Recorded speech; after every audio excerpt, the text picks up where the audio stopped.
WGPR Detroit HD2. You're watching WHPS, Highland Park, Detroit.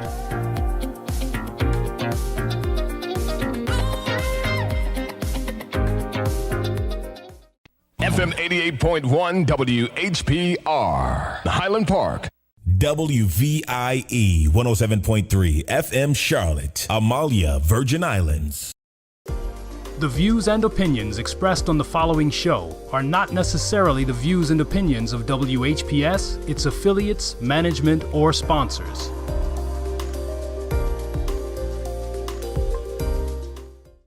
You wouldn't have to go anywhere because this is the Talk Beat Jones and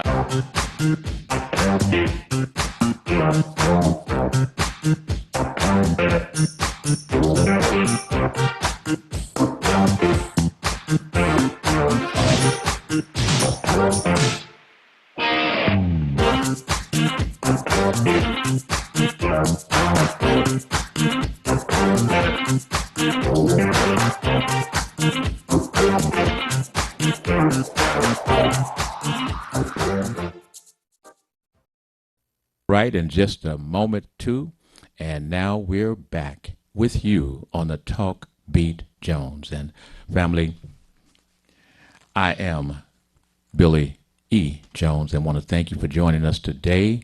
And I believe we have a caller early, so let's see who that caller is. This is Talk Beat Jones, and can I get your first name? And oh, here we go. Caller, this is the Talk Beat Jones. Can I get your first name and where you're calling from, please? There we go. Caller? Yeah, you got me? I got you live now. It was me. Yes, can I get your first name and where you're calling from, please? My name is Leo from Oakland. Mr. Leo Brazil from Oakland, California. What's going on in Oakland, California? We'll come back to you, Mr. Leo Brazil. But first, family, we want to say to you, what a wonderful, beautiful day out here in the beautiful city of Detroit, Michigan. Yes, it's beautiful to be in Detroit at this time. And whatever they say, don't believe it. Don't believe it. Family, from around the world, we want to let you know that we are still here for you to continue to talk with you about things that's going on. And so we're just going to go into things real quickly. And since I have Mr. Leo Brazil on the phone, we might as well get ready to find out what is going on around the world and get some insights. And remember, family, you are invited to call at any given time. You see the numbers on the screen right there.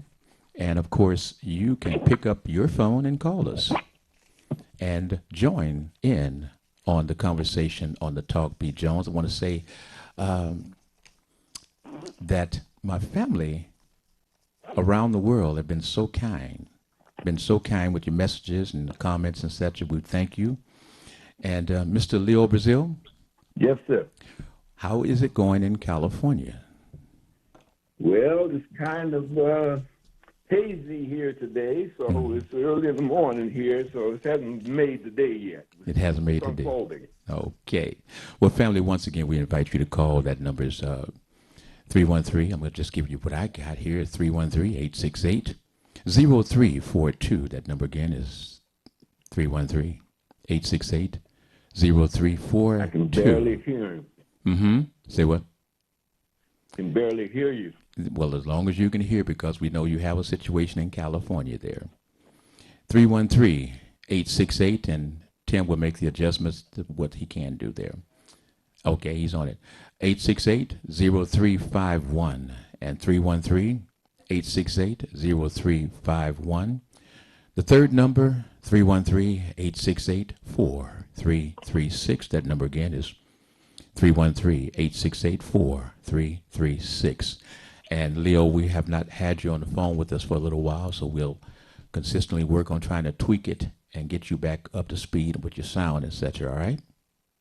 Yeah, I can, if you just give it a little bit more volume, it would be helpful. Okay, we can't give us no more volume because we will tweak, but as long as you kind of work with us and squeeze them eardrums tight and you can hear me okay, though, You're right? fine. You're perfect. You're fine. All right, I'll work with you. Okay.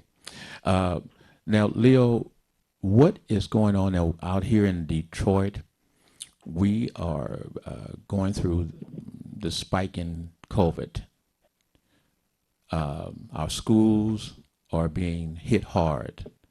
What is the message out in California about the COVID in schools? Well, California is coming around. Now that LeBron has decided to get vaccinated, we're almost there. We're probably about 70-some%, 80% of our people have been done. And so the main thing is right now, Billy, has been the thing that I've been concerned about all year, and that is when can we get these kids back in school safely? That's the main problem. Okay, now the kids are back in school. Are they safe? Or have the reports come out that the children are being safe, or how is that happening there in California or Northern California? The whole question is can you put masks on them until we can get the vaccinations? We're almost there with Pfizer and the vaccinations for kids, so they say another week of that. Well, but in the meantime, the kids have to wear masks, and we've got these anti-maskers out here criticizing and causing demonstrations and doing all kind of crazy stuff, and it's just it's sad. It's sad. Well, that is the situation, is that we know that there are a majority of folks that would like to see the children wearing masks from kindergarten, whatever, but like you're stating, there are so many folks that are against masking. They want to keep their rights together. They want to make sure that they keep their rights to say no, that children can say no. And we are having a tremendous spike with the in-school teaching that's going on at this point. And I can quote one person that stated, the children may not be as sick, may not get as sick as others, but the fact of the matter is the children are taking the virus home and passing it to their father, the mother, and others. They're dying. That's what I'm saying. So, not just taking it to the parents. I mean, right now, children are actually dying from this in large numbers. So the data is bubbling up, and we're ignoring it. This wasn't happening a month ago, but now the kids are back in school, and they're dying in record numbers now. So as a person that is concerned, what would you suggest? Because, again, obviously, folks are fighting the masking mandates. People are actually losing their jobs or walking off from their jobs because it's been mandated to take the... bye, Felicia. Say what? I said, bye, Felicia. For all these people that are losing their jobs and everything else, but all you have to do is go and get a shot. Oh, bye. And if people don't want to go to, because they can't go to a Seals hockey game, San Jose just said everybody has to go into indoor things, has to get shot. And, man, the numbers shot up because people wanted to go in and see the Sharks. Now, you know that's a damn shame that you sitting there saying, I will put my whole community in danger just because I want to see a football game or something. And when the government steps in and says, you can't go to the football game, all of a sudden you go out there and buy a ticket. Now, what kind of mind is that? Well, that's a fool. I know I'm not supposed to say that because people say, oh, don't call people fools. And I'm calling people in my own family. Damn fools. You call them what? Damn fools. That are in my family. Family members that, obviously, I don't know about that shot. I'm doing my research. You ain't doing nothing. You ain't never researched nothing in your life. It sounds, Mr. Leo Bazile of Oakland, California, as though you have an opinion about that. No, I'm angry, man. There's people dying for no reason other than stupidity. Mm-hmm. It'd be different if you're killing yourself. Go ahead and die, but don't go to the hospital and clog up the bed for me when I need to be in there getting my heart taken care of, or kidneys or something. Mm-hmm. What about? That's crazy. Well, we're looking, like I said, the children are, in fact, there are situations where the children are dying, but also we're having a situation where are all of these breakthrough virus situations? Where are people picking this up from? We got people who are in the states where people aren't vaccinated. Well, The people that's filling up the hospital ain't never been vaccinated. well, let's look at now what's happening. Aren't people traveling? Aren't people going to sporting events? Aren't people going to recreational events, entertainment events, traveling? In those states where there's low vaccination, yes, and they're all going to die. No, I mean, folks who come who have not vaccinated, who want to be entertained, who want to travel with go to where their football teams are playing, basketball teams, baseball teams, etc. They're traveling, be it by car or whatever, but they're traveling from one state to another, and then going back to wherever they came from, and they're coming to wherever they leaving from, coming to. So what are we going to do? What are we going to do as we see that this virus, what about all of those healthcare folks who are walking off the job? What about Felicia. Yes, but what about when you have to go to the hospital and there's no one there that can assist you because of the shortages?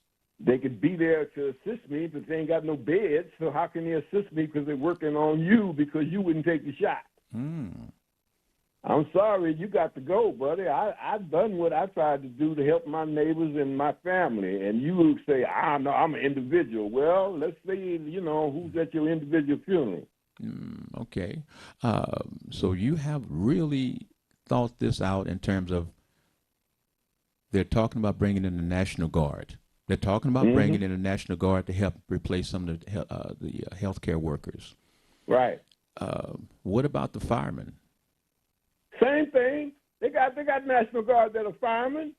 The National Guard is made up to deal with any domestic disaster, to step in and in an organized and military fashion that takes orders. No arguing about nothing. Just you've been ordered to do something, go do it.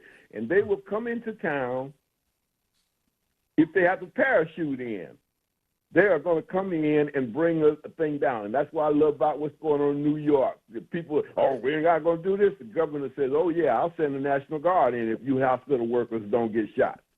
97% of them got their shots now in New York, but that other 3%, the National Guard can handle that. Bye, Felicia. So are we looking now at having the National Guard actually being our healthcare practitioners?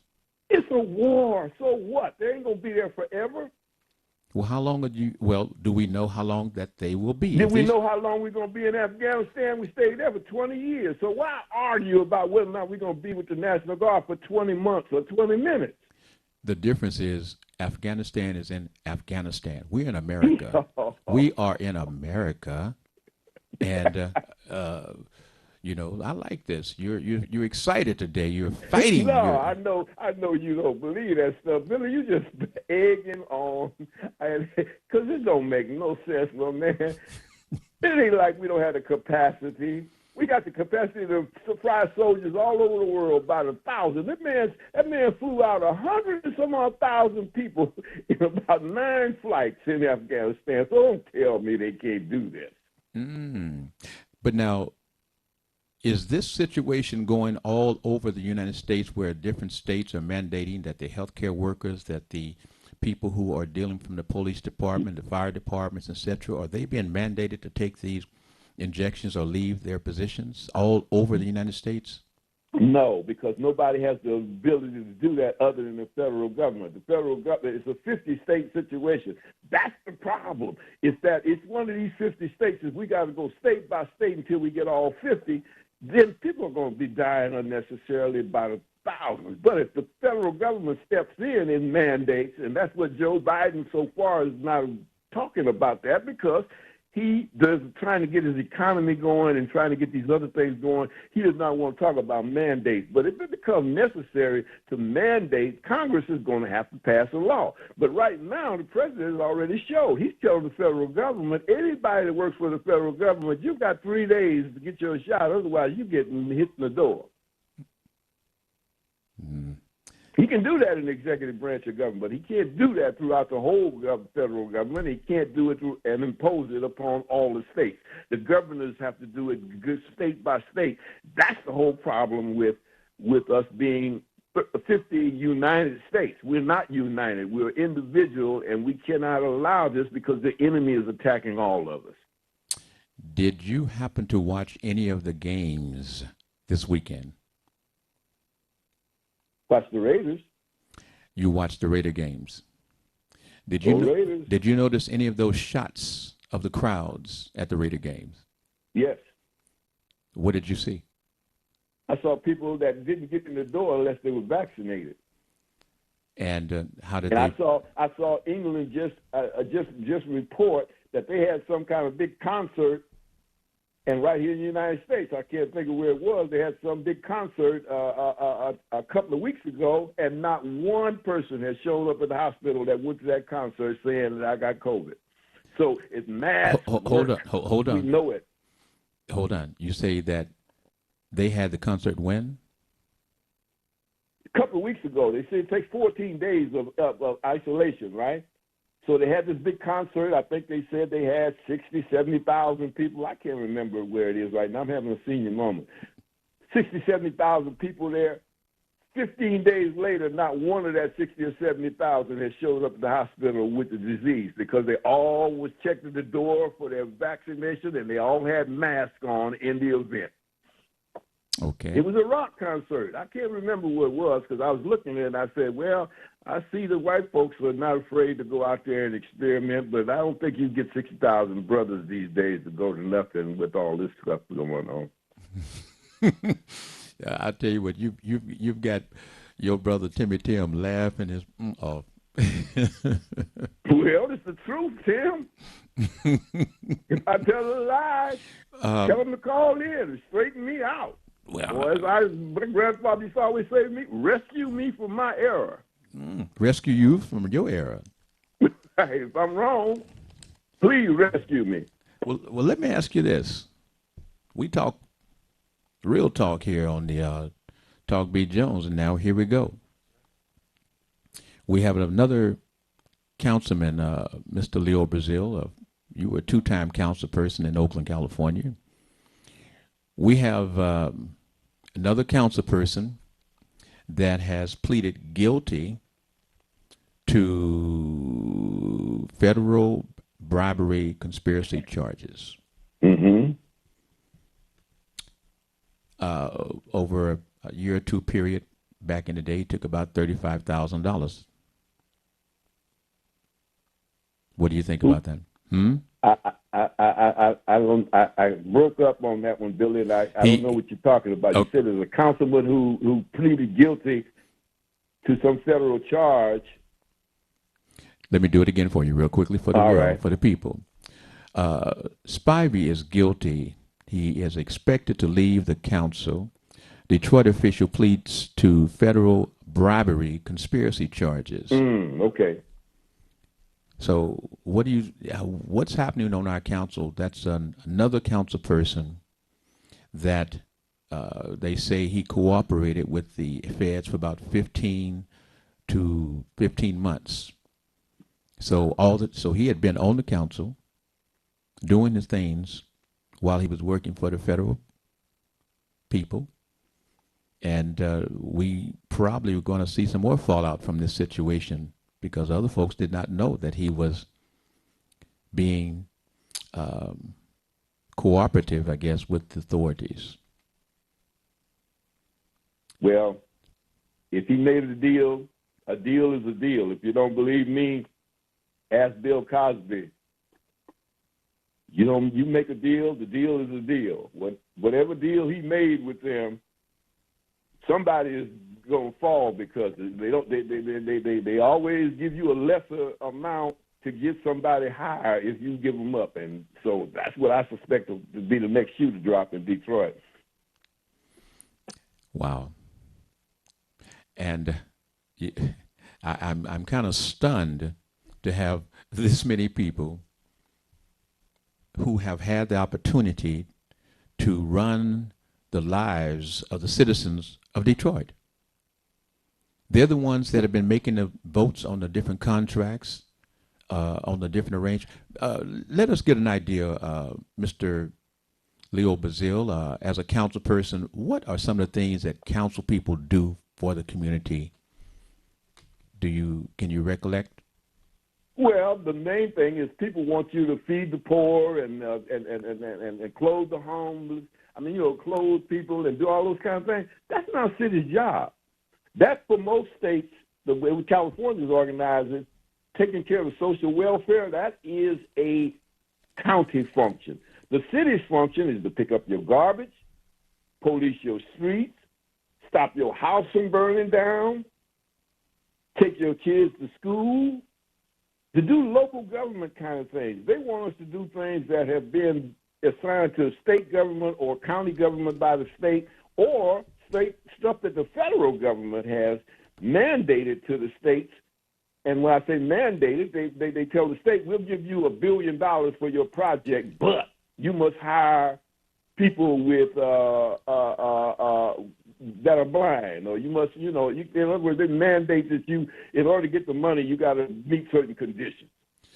What makes council people who know from the history that when you turn a rogue council person, the chances are you're going to be caught? Why are these council persons still taking these pity little bit amount of money? Tradition. What is it? Tradition. Tradition? Meaning that I have a feeling, at least I don't know this because I've never been there for that purpose, but I understand that Chicago and Detroit are some corrupt places as far as politicians go. Well, that's the tradition of corruption. Then you get in there and you find the boys, and they want to find out if you're going to go along with the program. So they roll you a little something out there in front of you to see if you pick it up. But here's the deal, if you pick it up, but we talk about, then you hooked. We talk about vetting our people that's going for office. We talk about knowing the people that we're putting our votes for. You take a gentleman like Mr. Andre Spivey, he's a minister. He is a minister, church. He is now, was reported also looking to be a lawyer. No, he ain't gonna make that. But he's going to jail. But what we're saying here is, would you expect this type of action from a minister? Yeah. You do? You would? Yeah. Oh, why? I'm curious. Because there's only two natures, God's nature or human nature. Politicians are human. Human nature says you're greedy. And if all of a sudden somebody puts something in front of you that looks real easy, why do you think people and little kids steal? They think it's easy. They say ain't nobody looking. And that's what I can't understand, especially with black politicians. You know what these white politicians have done all these years when they excluded us out of the game, and they were up there stealing and doing things. And then you get up there and think you can go up there and do the same thing that the white boys did, and they ain't going to pull the plug on you. So you think that that's part of the thing, is that we see what they can do and think that we should be able to do it too? Right. We got equal rights. We got equal rights to vote right, and we ought to have equal rights to steal from the government then. Okay. Adam Clayton Powell. That's what happened to Adam. Adam thought he could hang out with hire his girlfriends on his staff and take them on trips with him and everything, like the white boys were doing. And when he got to be chairman of the education committee with all that power and everything, what they do to Adam Clayton Powell? Start investigating, pull the rug from under him. He had to run out of town and go live on the island. And didn't they know what he was doing before he became that powerful? He came into his tradition, Billy. That's what I'm telling you. It's traditional that when you get to be with a certain amount of power, you got a certain amount of rights that nobody can challenge. And if your enemies want to bring you down, all they got to do is let you go ahead and follow the tradition. And traditionally, they come at you the same way. That's why I can't understand why brothers get up there and don't at least try to change the rules of the game and operate another way. But no, they come straight down the lane. The FBI agent trying to make a reputation for itself, just sit there on the side of the road, wait for that brother to come by.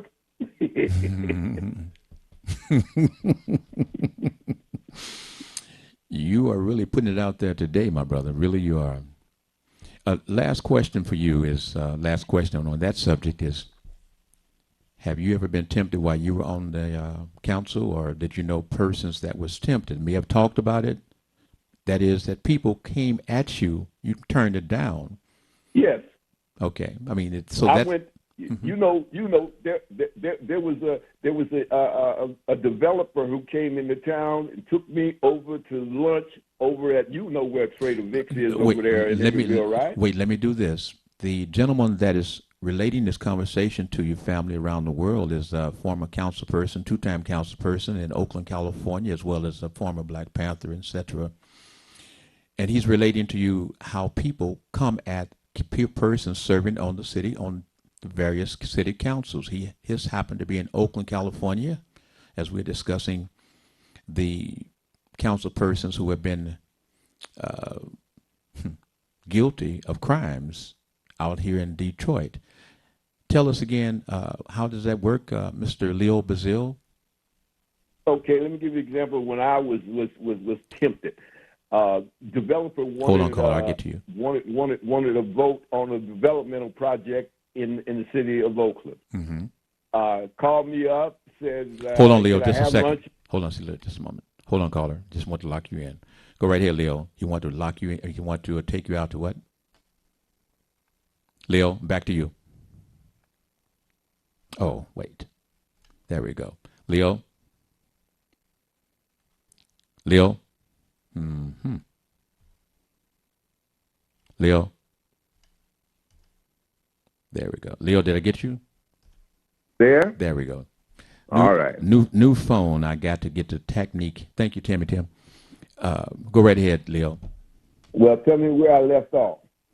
You left off talking about the developer and what he was trying to do to you, trying to right. You. The developer invited me to take me to lunch at Trader Vic's. You know Trader Vic's, that's high end, right? In Oakland, yes, it was. Oh, yeah. Right, over there on the Emeryville Peninsula by that water, beautiful and everything, high end, big limos pulling up in front and everything. Oh man, I was honored. A little boy from East Oakland, I'm going to Trader Vic's for lunch. I went over there and had lunch with this dude, and he was giving me the pitch and everything. And he hands me a little envelope, and I looked at the envelope and then didn't know what it was. Mm-hmm. It didn't want to touch it, but he was suggesting certain things to me and everything, and I kept looking at that envelope. I said, I ain't picking up this envelope because I want my fingerprints on it, but okay. I know what's probably in there. Mm-hmm, mm-hmm. So that's the kind of stuff they do to you. But that's just blatant stupidity. The better way for him to do, say he had $10,000 in there. The better thing for him to do was to throw a fundraiser, invite a whole bunch of his friends, and let them pool some money together and buy a table at one of my events or whatever. Then I get the $10,000. So there are ways to actually receive this outside of. It's called campaign contributions. There's legal corruption in the United States under our system now that allows you to have all these events and have all these people come and contribute to you. When you talk about a congressman getting $1 million worth of contributions and don't even have an opponent, come on, man, what do you think they're buying? Hold on just a moment. Caller, this is the Talk B. Jones, and can I get your first name? Okay, I forgot. Caller. There we go. Caller. Now we got you. Okay. Hello? Yeah, you're there now. Mm-hmm. Yeah, the name is Richard. What is it? Richard. Richard. Hey, Mr. Richard, how are you doing? Good. Two things I wanted to just illuminate for you. The Detroit City Council, by some strange means, accrued a $584 million rainy day fund. Now, you don't do that selling barbecue dinners or having small raffles, and when you get people who are not accustomed to dealing with that kind of finance with an opportunity that they have never had in their lives, they're tempted beyond belief. Yes. When when the councilwoman who was married to the congressman went to the penitentiary, the people who gave her the bribe said that they were surprised how little money it took to sway her opinion. But the people, the corporations, and the people who offered her the bribe were not even prosecuted. That's true. And now, just one other thing I want to mention to you, Billy. Yes. And this is but if you look at the current ballot for the city of Detroit elections, there's a proposal E on there. Mm-hmm.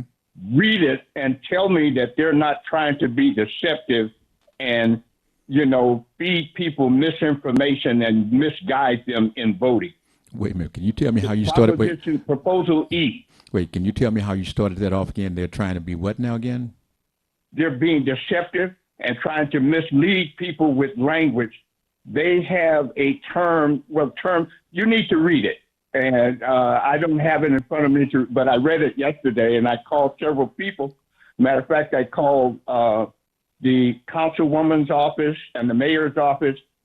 I called the election commission. Okay. They told me that they didn't know what it meant. But check out Proposition E or Proposal E on the current city ballot. Could you do this for me? Could you become a person that will call us next week? It will be on air again Wednesday from 10 to 11. Would you do a follow-up call on the air with me and let us know how that is working? And give us, because that way you'll have a chance to get more information and you can help us who don't know. Great. I will definitely call back. Okay, Richard. I look forward to seeing you or hearing your voice on the Talk Beat Jones next week, okay? All right. Take care. And listen, if there's something that comes back in your mind today, call back. It's okay. All right? Thank you. Thank you. Appreciate you, my brother. Mm-hmm. And family, we're going to prepare to get ready to go to a commercial break. But to tell you what, this is what's happening. We're going to talk, and you got something that you want to add, you got something that you want to change, you can do that because why? This is your Talk Beat Jones. And I am Billy E. Jones. Remember, we're on the air every Wednesday from 10 to 11 a.m. And the repeat broadcast, that time is 8 to 9 on Sundays. We love you. We appreciate you and continue to share and like the Talk Beat Jones. We'll be back shortly. Thank you. You wouldn't have to go anywhere because this is the Talk Beat Jones. And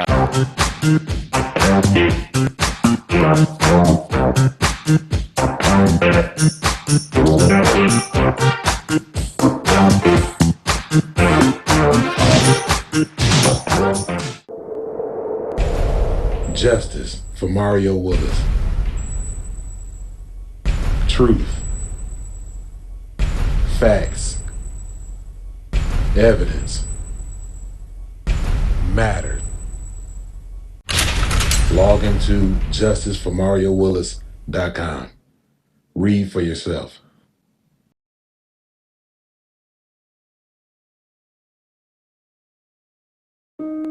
There's been a lot of hesitancy in our communities of color regarding vaccination, and it's extremely important that our communities of color don't get left behind. We know that people of color are more heavily affected by COVID-19. We were dying at higher rates and getting sicker at higher rates in other communities, and we need to protect ourselves. I urge everyone to be vaccinated, especially my brothers and sisters. We just don't want you to be left behind.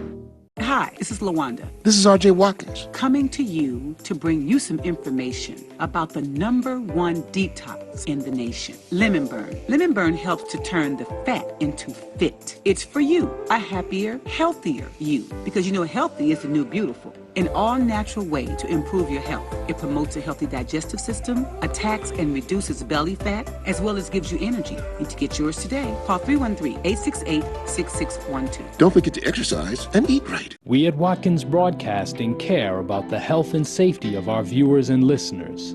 During this novel coronavirus pandemic, please protect yourself and others. Wash your hands well and often. Avoid touching your face. Cough and sneeze into your sleeve. Practice social distancing. Stay at least 6 feet away from others when in public and only leave the house when it's essential. Stay safe. You are important to us. You wouldn't have to go anywhere because this is the Talk Beat Jones and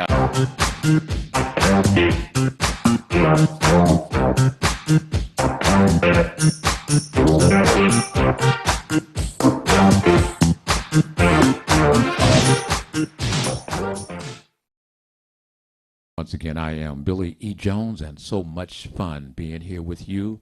So much love, so much appreciation for the world, and that's what it's about. You can always talk on the Talk Beat Jones by simply calling. I got the numbers right here. And by the way, Tim is so fast. He put them up on the screen. I'm going to read them. 313-868-4336. Once again, it's 868-4336. 313-868-0351. And also 868-0351 once again. And the last time, it's 868-0342. And you can join us. Yes, you can join us. You can join the conversation. You can add into it, such as Leo. Here we go. There we go. Bam, bam, bam. Leo.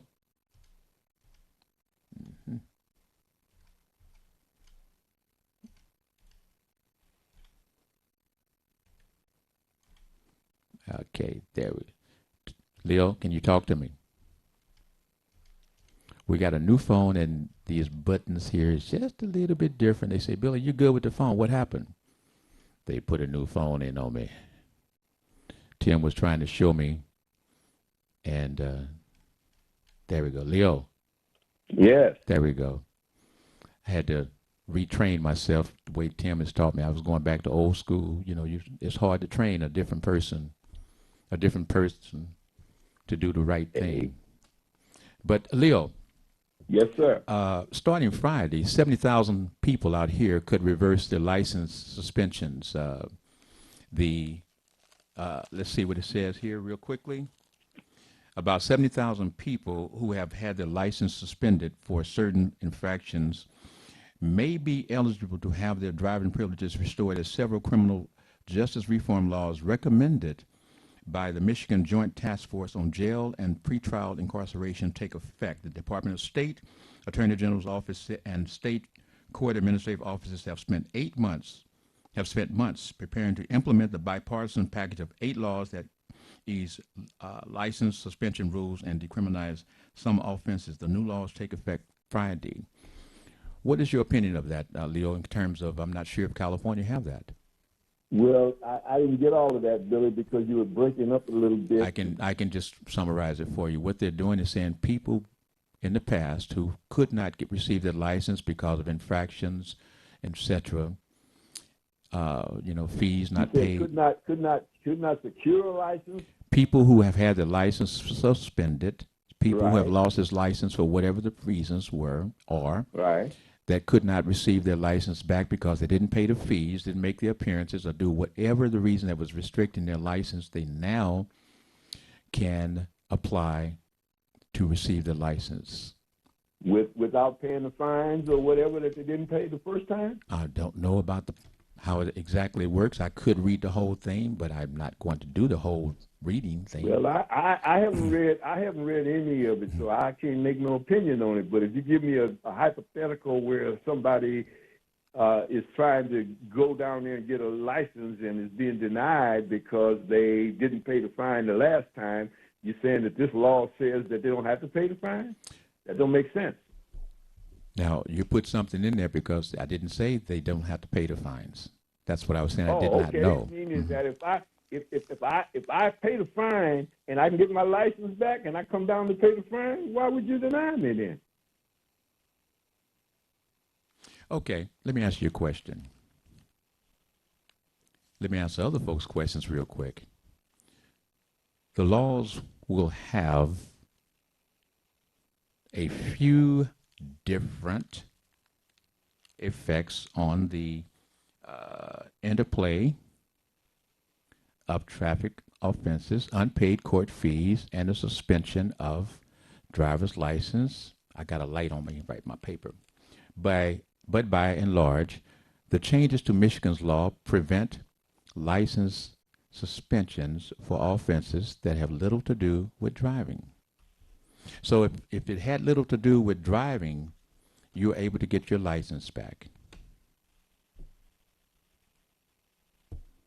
So you said I still don't understand. I'm saying that if the reason your license was suspended had not to do with you actual driving, you can get your license back if they have suspended. That makes sense, because I couldn't ask you, why would you suspend somebody's license because they stole a Snickers out of the grocery store? I mean, if that's part of your conditions of parole for stealing the Snickers, then that's one thing. I can understand that. You know, you get fined, and part of the fine sometimes is that you have to go do community work or whatever. Yeah, you know, so they can put those kind of conditions on you, but a condition that I'm going to take your license because you stole the Snickers, that don't make sense. Do you have... If I let you off from stealing the Snickers and not put you in jail, but a condition for you not to go steal no more Snickers is not to drive a car down there, I can go with that. That's a condition after the fact. You have...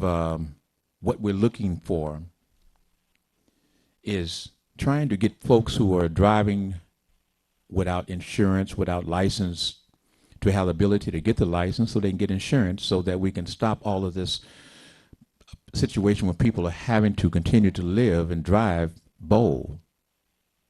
But again, you're not making no sense to me, Billy, because if it's against the law for me to do something and I've lost my license, now you tell me if I do that thing, I can get my license back?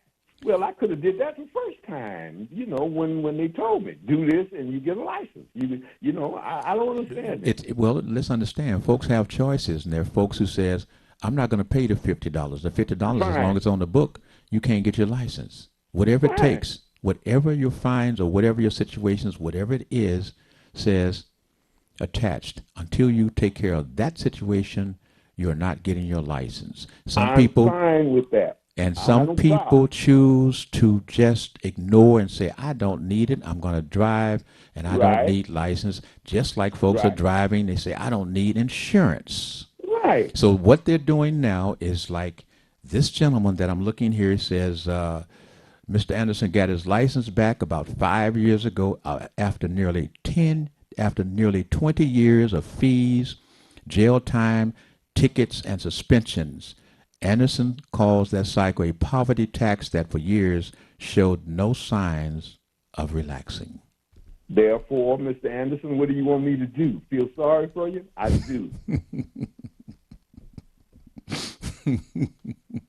But as far as you getting away from paying the fine like everybody else, I'm sorry. I'm sorry you poor and couldn't make enough money in 20 years to go and get your life together. That's on you, baby. Now, Mr. Leo Bazile, now you are an attorney.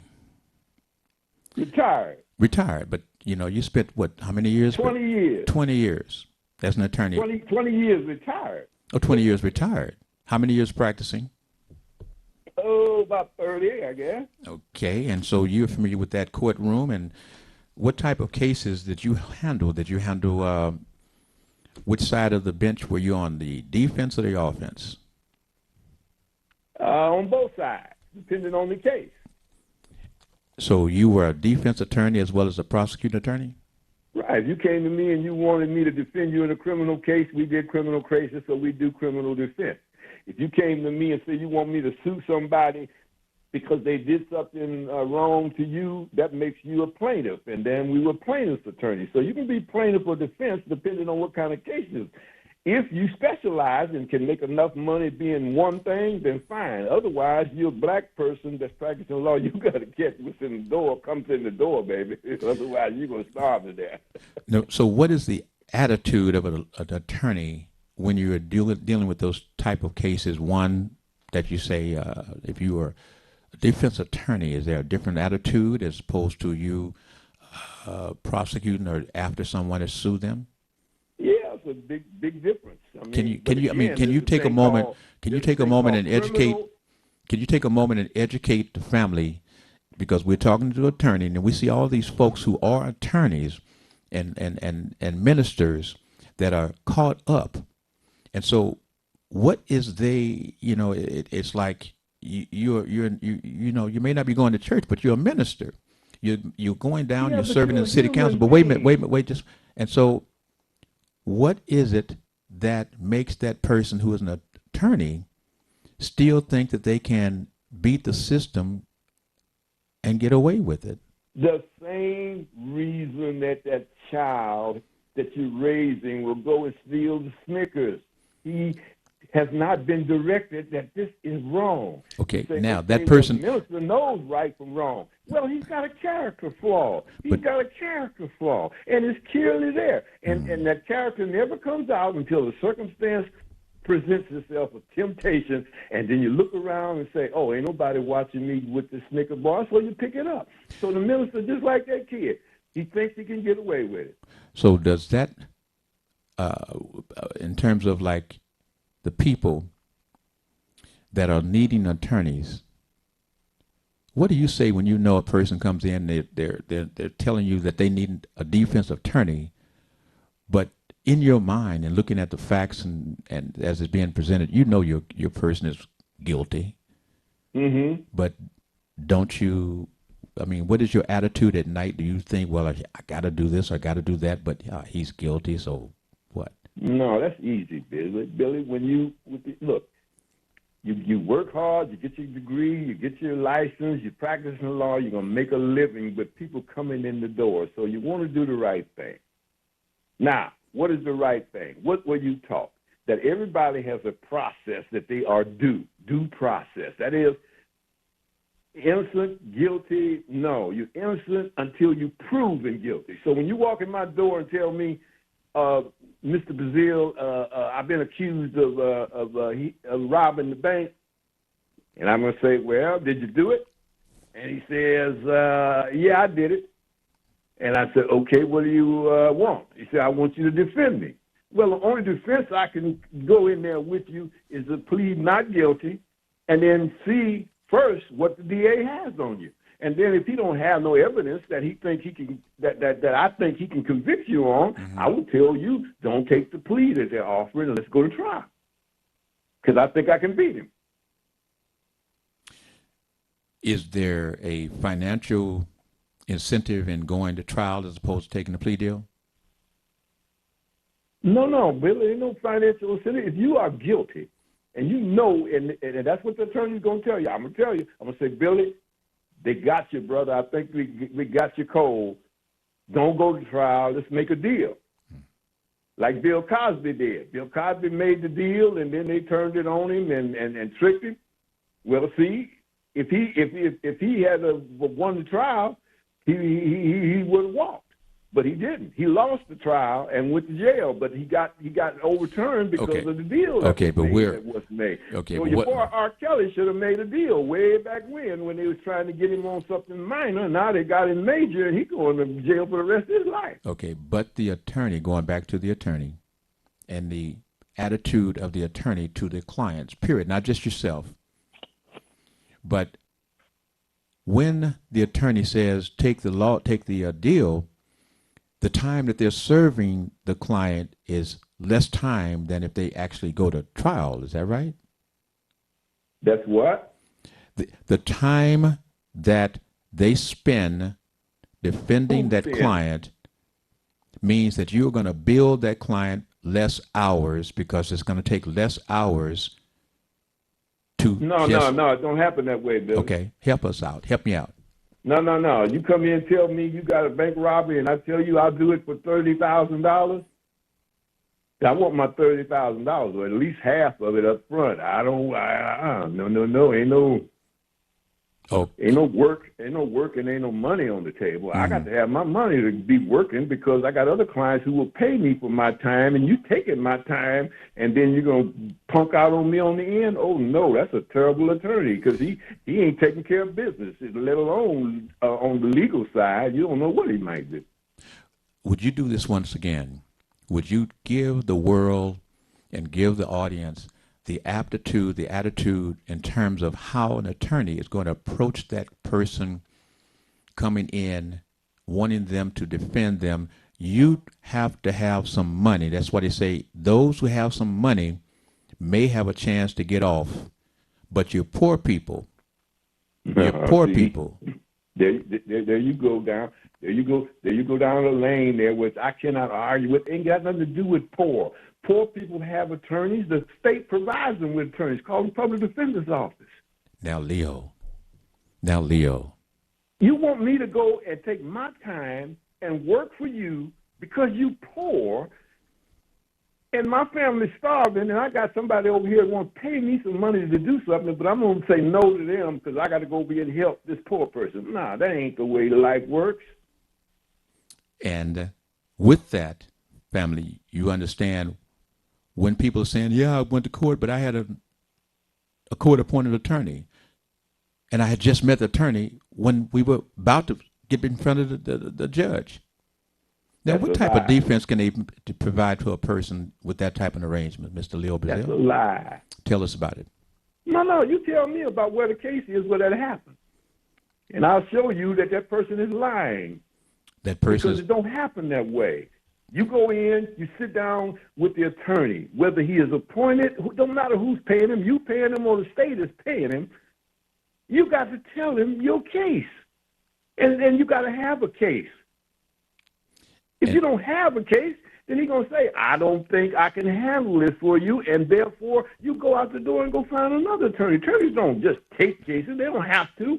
If you come in, like for me, when I was practicing law, after I did my first child molestation case, I said, I ain't taking no more cases like this ever again because my client had lied to me. He did, in fact, attack that child. When I found out about it later, when the DA unfolded on me, I said, hey, I can't do this no more because I don't do these kind of cases. But once a person comes in and convinces me that I should represent him because everything is in place, I'm going to bust my butt trying to help him, even though he's guilty. Because that's not my job. I was taught that everybody's entitled to a defense, and it's not my burden of proof. The DA's burden of proof. If you don't hold them to the burden of proof, then your attorney's sorry, and he got no business practicing. When you say the attorneys is sorry, then what is the general consensus of the attorneys? Not that they're sorry, but that they don't have the time because they have so many folks that are their clients that the courts are putting in their putting with them to defend, and they don't have the time to really go into their clients' cases because right. Well, you're talking about the public defender in that case, because in private attorney, like I said, I control the flow of my burden, how many I'll take. But the public defender has to take all that comes to him because his supervisor is signing him the cases. Exactly. So what type of defense? What happens is the word called continuance. When I come into court, the judge orders me in.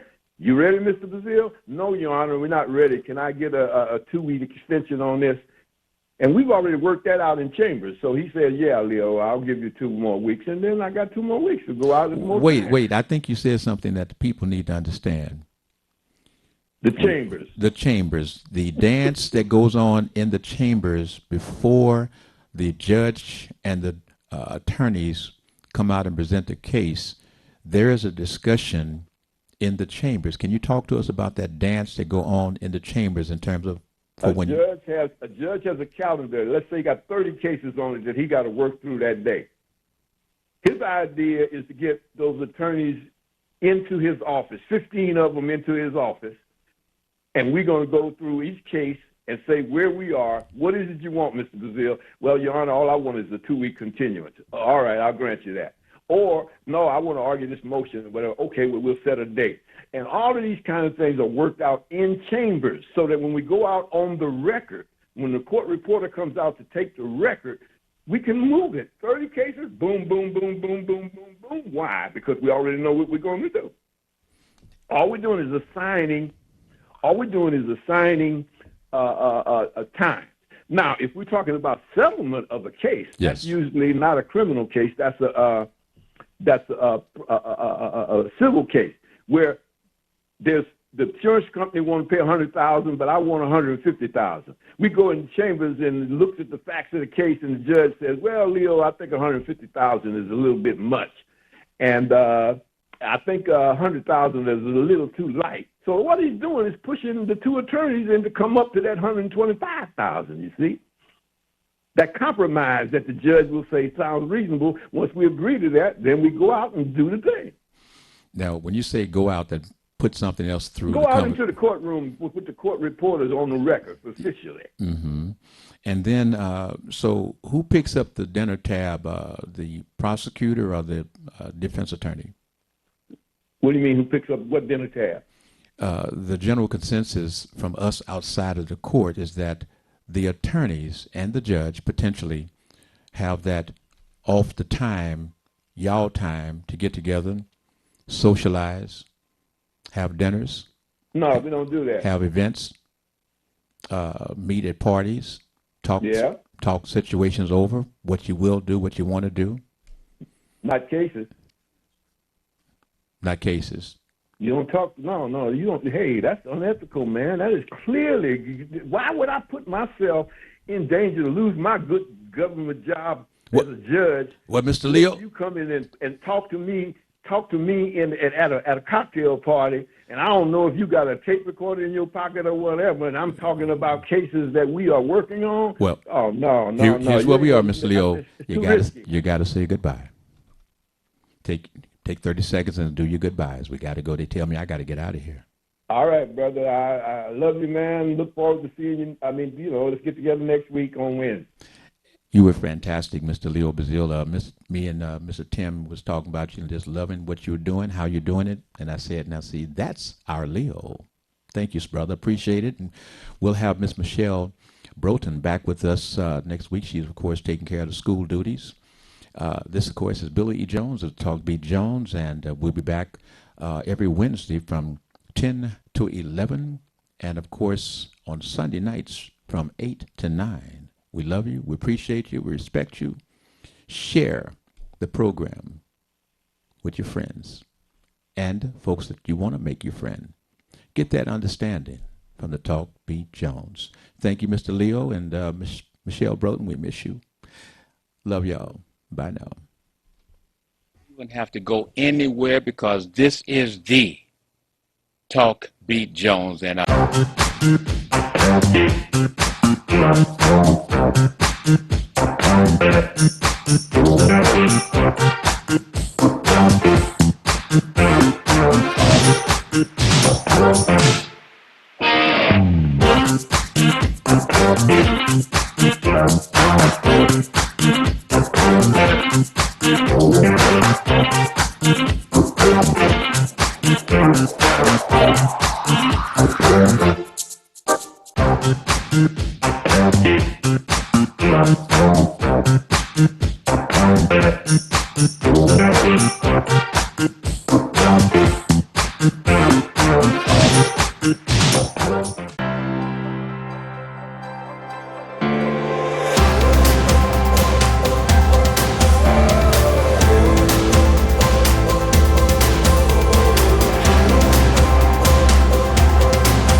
In the world of digital broadcasting, transmitters and exciters sometimes do this.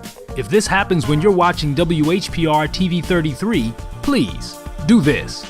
Watch us on Fire Stick, Roku, Apple TV, Google TV, or TV33WHPR.com.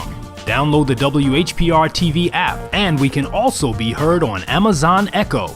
So remember, if you see this, you can do this and support the station that supports you. Hi, this is LaWanda. This is R.J. Watkins. Coming to you to bring you some information about the #1 detox in the nation, Lemon Burn. Lemon Burn helps to turn the fat into fit. It's for you, a happier, healthier you, because healthy is the new beautiful. An all-natural way to improve your health. It promotes a healthy digestive system, attacks and reduces belly fat, as well as gives you energy. Need to get yours today. Call 313-868-6612. Don't forget to exercise and eat right. We at Watkins Broadcasting care about the health and safety of our viewers and listeners. During this novel coronavirus pandemic, Please protect yourself and others. Wash your hands well and often. Avoid touching your face.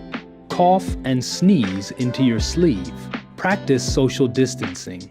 Stay at least 6 feet away from others when in public and only leave the house when it's essential.